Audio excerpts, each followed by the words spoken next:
Mr. President, I'm sure you saw Mike Lee's comments. Did your national security team really say that it would be wrong for Congress to debate military action on Iran? So here's what happened on that.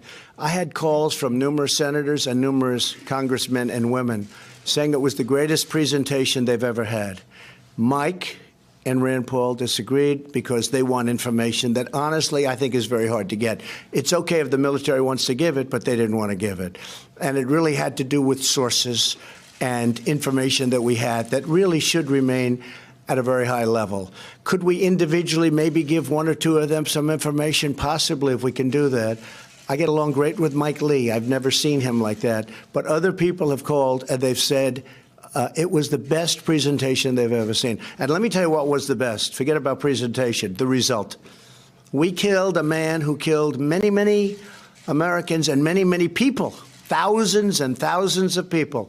And when I go over to Walter Reed and I meet these young, incredible folks, mostly, it just seems mostly men, but also women, where their legs are gone, their arms are gone. In some cases, both the legs and the arms are gone, and the face and the body is badly damaged.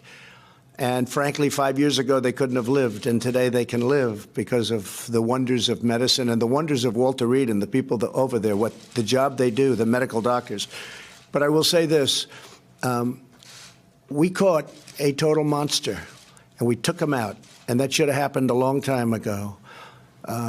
We did it because they were looking to blow up our embassy. We also did it for other reasons that were very obvious. Somebody died. One of our military people died. People were badly wounded just a week before. And we did it.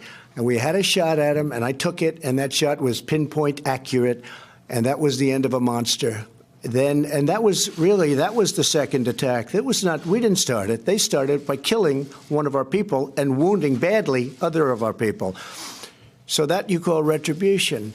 Ukraine, if you look at what happened with Ukraine, that's a hoax. Well, this is a hoax too. Iran went in and they hit us with missiles. Shouldn't have done that, but they hit us. Fortunately for them, nobody was hurt, nobody was killed. Nothing happened. They landed, very little damage even to the base. They landed. But we had a chance to take out a monster. We took him out, and it should have been done a long time ago. Hey there, I'm Chris Hayes from MSNBC. Thanks for watching MSNBC on YouTube. If you want to keep up to date with the videos we're putting out, you can click subscribe just below me, or click over on this list to see lots of other great videos.